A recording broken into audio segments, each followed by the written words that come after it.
closely on Alan Wake. I'm hunted by the law. Sheriff, Wake's running. I'm giving chase. Are you seriously telling me that writer just took out my deputies? A thriller I supposedly wrote is coming true. The genre of the story seems to be shifting. It's turning into a horror story. I was told that Alice had been kidnapped, but that was a lie. We don't have his wife. We don't know where she is. Her purported kidnapper was eaten up by the dark presence before it attacked me.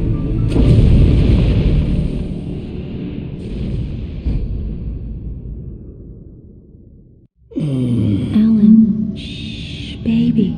It was just a nightmare. Alice. There you go, Alan. Hartman, I fell. I had to give you a sedative. Don't fight it. You went through another rough period. What? Right now, it's very important that you stay calm. We don't want you to have another episode. You're a patient at my clinic. Have been for a while now. The shock of your wife's death triggered a mental illness. No, you lying. You're suffering from various symptoms of undifferentiated schizophrenia. Bastard. It's okay, Alan. Just let go.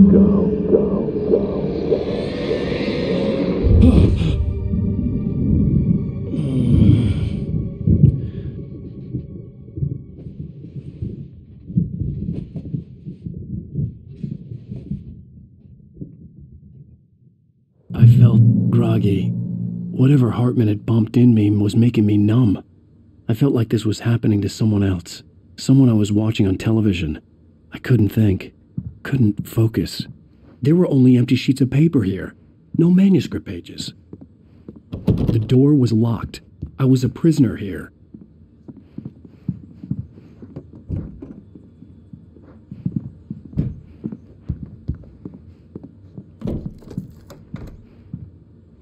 Good evening, Alan. Are we feeling better now? Feeling calm? Yeah.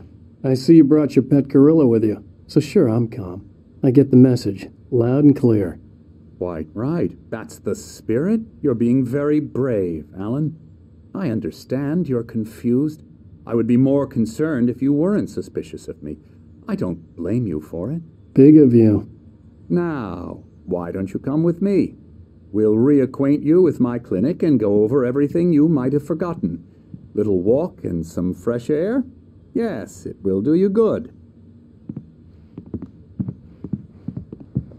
This corridor is for patients. Most of them aren't here right now. Jack took them out for a fishing trip, except for the ones who are particularly vulnerable, of course.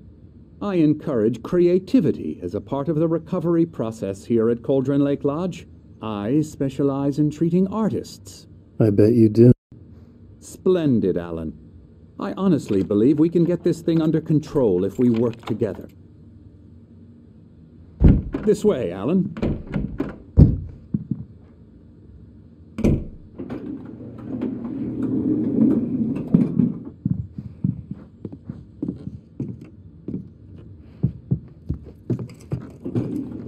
Now, Alan, from past experience with you, I know I need to get right into the heart of the matter as quickly as I can after an episode. So I'm just going to say this.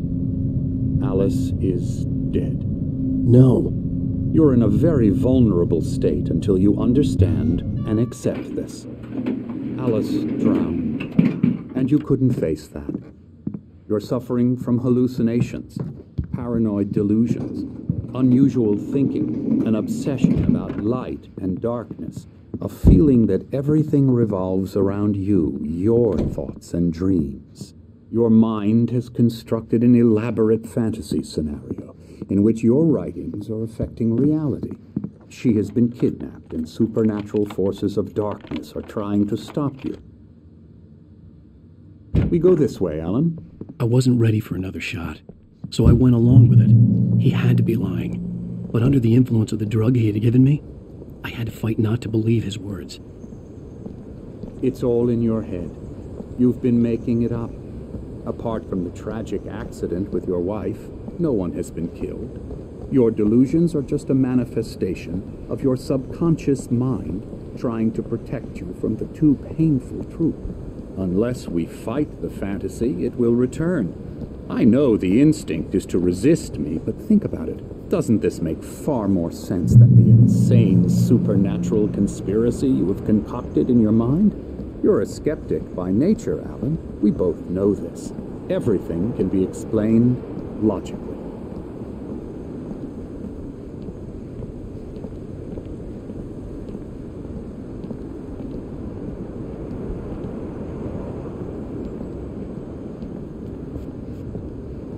I never get tired of this view. Very inspiring, isn't it? Cauldron Lake spread below us. I could see Mirror Peak on the other side of the lake. I thought I could make out the spot where Diver's Isle had been when I arrived with Alice. Now there was nothing but waves. It seems there's a storm coming. Funny, I don't recall there being a mention of that in the weather forecast. Well, no matter. This way. Follow me. Alan, what I'm telling you is good news. Right now we're in control. Every time you have a relapse, it gets more and more difficult to resurface from the dark depths of your imagination. Not surprising, considering your profession. Imagination is what you work with.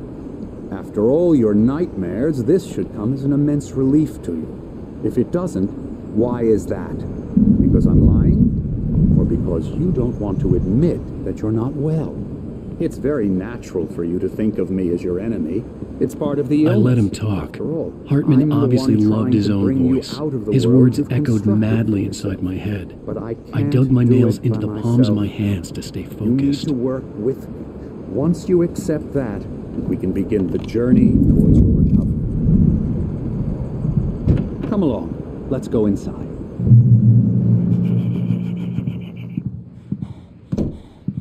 Here's the entrance to the office wing. That's for staff only. You were impressed by my trophies when you first arrived here. I do love to hunt. The great outdoors, man versus nature. It's wonderful stuff. Pretty damn wonderful, yeah.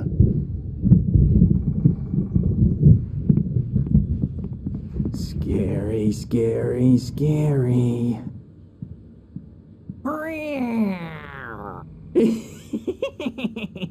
Emerson.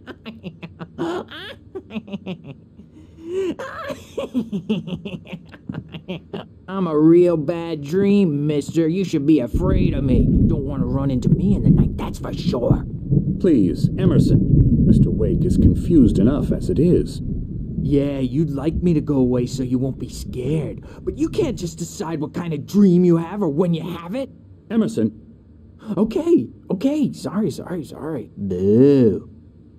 That's Emerson. We're actually making some progress with him, I'm happy to say. He works on video games. Ooh, yeah. It's trash, of course, but it does I'll get involve him to some the head. small creative effort, which makes him receptive to my therapeutic methods. No kidding.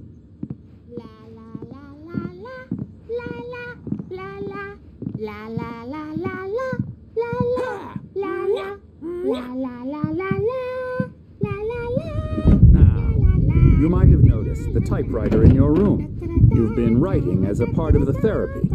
As soon as you feel up to it, you should continue.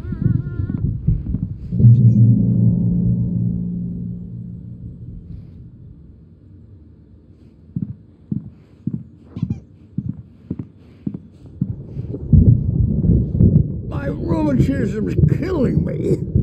There's a storm coming. Oh, what a storm. I hope it wipes this place off the face of the earth.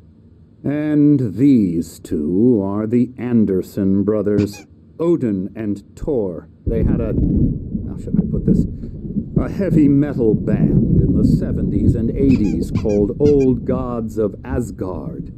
They even adopted new first names to complete the image of Viking gods. After the band broke up, they lived on a farm nearby. They are, well, in advanced stages of dementia. They're well cared for, TLC and all that. There's nothing more that can be done. I'm afraid that the rock and roll lifestyle has left its mark. Oh, that won't do. I'm so sorry to cut this short for now, Alan. The power has been acting up. I'd better go check on it. We'll continue this soon.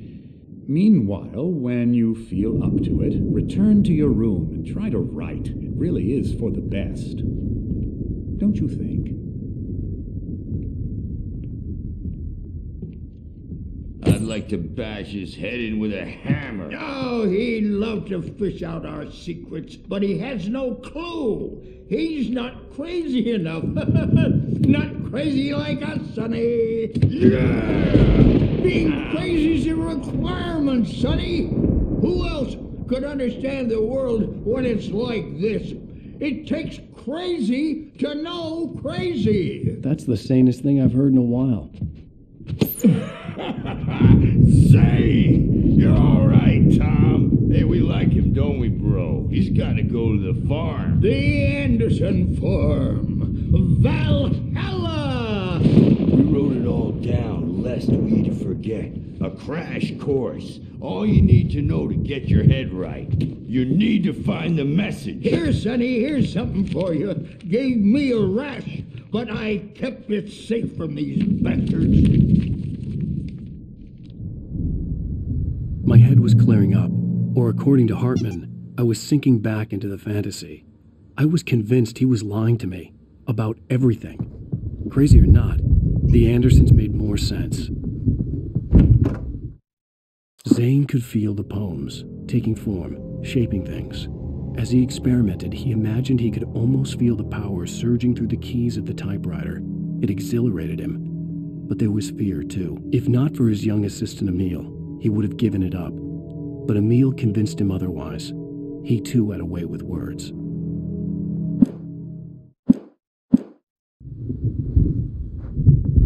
I'm a bad dream, and you can't wake up.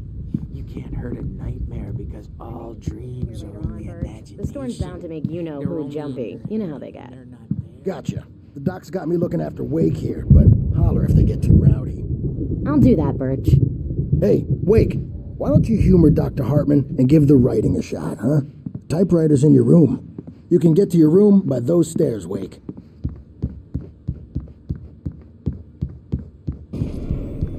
Something's wrong. I'm not myself. Hartman had mentioned that the power had been acting up. Maybe that was the reason for the generator and the work light on the balcony. The generator hadn't been activated, and there was no key. I've been for days, but it's always dark outside. My editor is real. I saw her again. She's not human. It's not human. A dark presence is wearing the old woman's face. She was covered in clinging shadows. There's a hole in her chest where her heart should be. I think I've made a horrible mistake. I don't think I'm any closer to saving Alice. It's been lying to me, using me to get the story it wants, and the story will come true.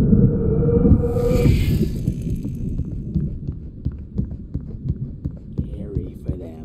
I take 2 pills every morning, and 1 with every meal, and 4 when I go to bed.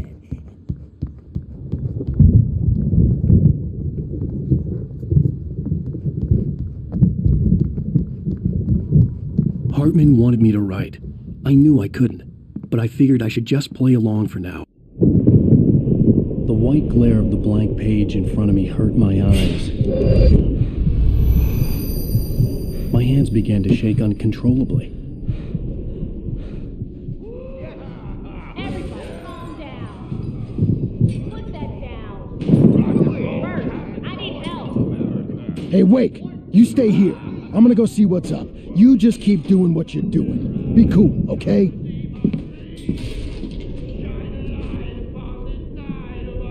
I didn't know what the chaos was all about, but it could be my only chance of getting out of here. Where the hell did he get a damn hammer? I don't know. Here's a friendly poke from the old dear wench. Oh, afraid of the crazy brothers, are ya? Not so weak now. Hartman kept talking, giving Barry the grand tour, clearly proud of the place. He went on and on about his hunting trophies, and Barry was impressed. But he was here on business. He raised his voice, cut through the monologue. Hey, Hartman, where's Al? Hartman stopped in mid-sentence, annoyed at the interruption. He nodded at the hulking orderly standing nearby. The man smiled and clapped a practiced hand on Barry's shoulder. Are we? Well, things run rattling Sinclair looked fast, bad. aren't they, That huh? wasn't a love tap. The crazy old fart hit her hard. And if she was one of Hartman's goons, she had it coming. I could get the key to the office room from Sinclair. I had to get to Hartman's office. He had taken all my manuscript pages. That's where he'd been keeping them. Come out and face the music, Birch! It's time to pay the piper! Maybe you could come out and meet her. The photo on the wall caught my attention. In it, the clinic staff was standing outside the lodge. I knew the man next to Hartman. He was the kidnapper. Hartman had been playing me all along.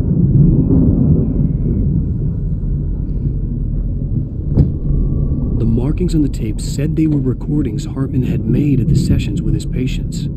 I saw Alice's name on one of them. For a moment, I couldn't breathe right. Hartman wasn't happy. Maude could see it in his eyes. He quickly lowered his own. He had made a mess of it, and he knew it. The shame of failure was hard to bear. He hadn't expected Wake to say he needed more time, and he blurted out 2 days, less than Wake had asked for to show him who was in charge. But that wasn't part of Hartman's plan.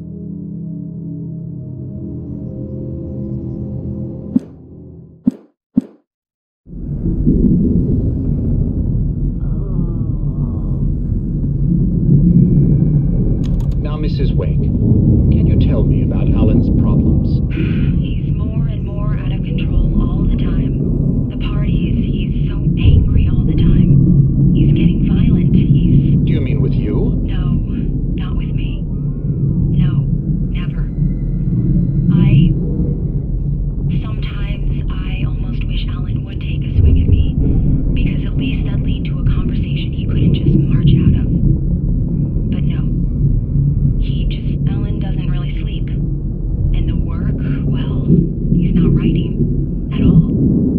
He sits there for hours and just gets more and more frustrated. And I can't talk to him. Yes. Tell me, Mrs. Wake, what would you say to him if he'd listen? I don't know. I want to say, I look at you, and it's not you. Just some stranger who resembles you. Looking out from behind your eyes, and I don't like that guy much. And now it's all gonna go to hell. But you don't ever say this. No. I've tried, but he's not listening. He's too deep in his own problems, always going on about something else. I'm so afraid I'm gonna lose him, and we're not even talking anymore. He doesn't let me in anymore. He just keeps me in the dark. I'm so alone here, even when he's home. Please help me, Doctor, because I'm at my wit's end. Well, if you can just get him here, I'll absolutely do my very best. Yeah, but Doctor, you need to be careful with him. He's not just going to listen to you and cooperate.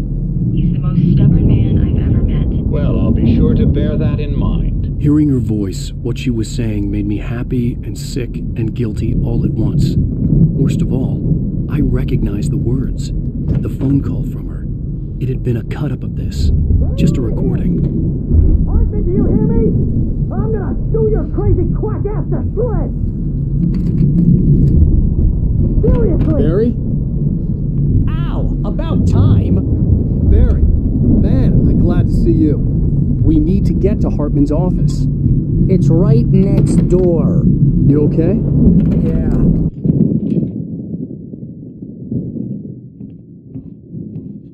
These were all the pages I had on me. And more.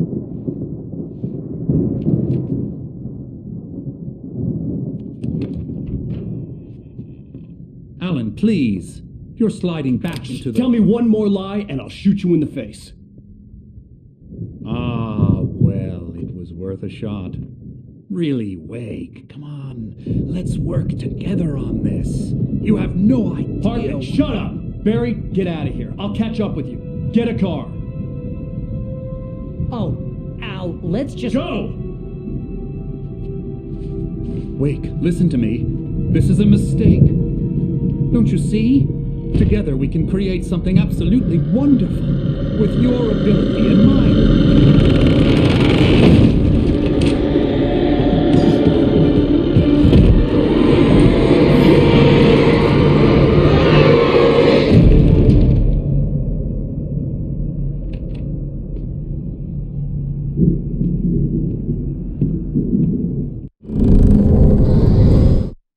Hartman followed the fall of Alan Wake with his binoculars. When the rider hit the water, he ordered Jack to take the boat to him. The spot was easy to see in the dark, even with all the extra lights in the boat. The flare floated and kept burning even in the water. Jack turned the radio louder as the engine sputtered. The music was rough and clanking, something the Anderson brothers would no doubt have enjoyed. But Hartman chose to ignore it. Wake was finally within his reach.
Creator.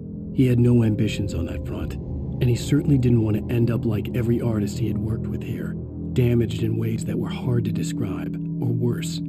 It was enough for Hartman to maintain creative control and provide direction, to be a producer. That was what most of these people were in need of anyway. Of course, suitable subjects were few and far in between.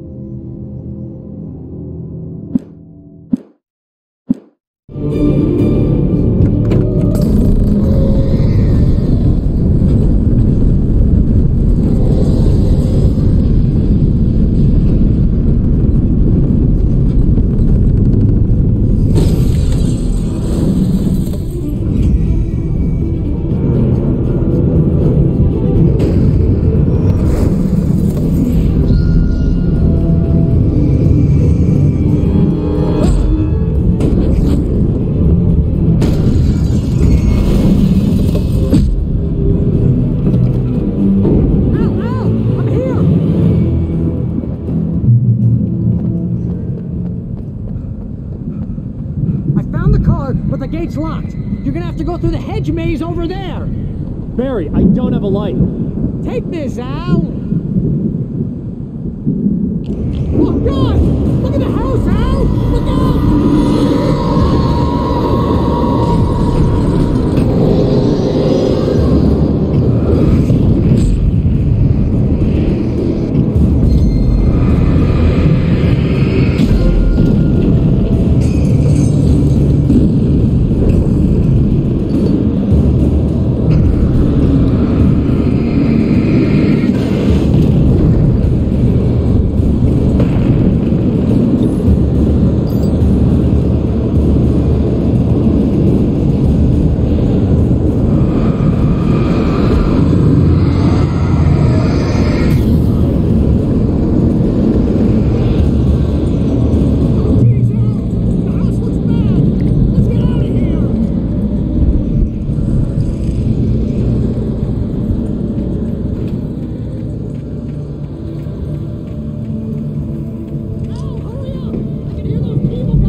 I stared at the Viking paraphernalia that littered the area, surrounding an unlikely centerpiece. A full-size stage complete with an impressive sound system with all the trimmings, including a dragon. It took a special kind of crazy to build something like this in a remote field. When the sky split open with a deafening boom and the music started blasting, it felt strangely appropriate.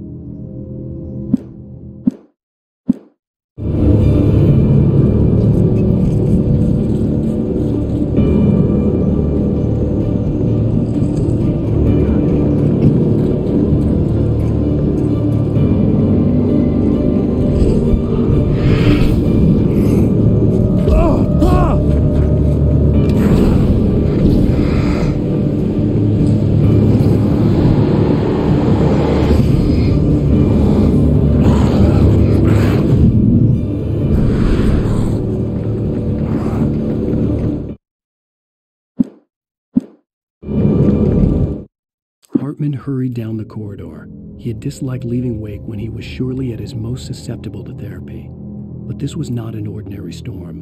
Wake had been writing, and he had woken something up in the depths of the lake. Now, it was coming for him. Hartman had naturally prepared for a situation like this. The idiot brothers would keep Wake distracted while Hartman double-checked everything, just to be sure.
moment, Barry was just glad he had survived the fall. He had been separated from Al, and there was no easy way to climb back up. He told himself he'd be okay in the gloomy forest at night. He would just have to wait for a while for Al to find his way down. Barry turned when he heard the heavy footsteps and saw the movement. The man-shaped shadow lunged at him from the bushes, an axe held high. Barry screamed and threw up his hand. The world exploded.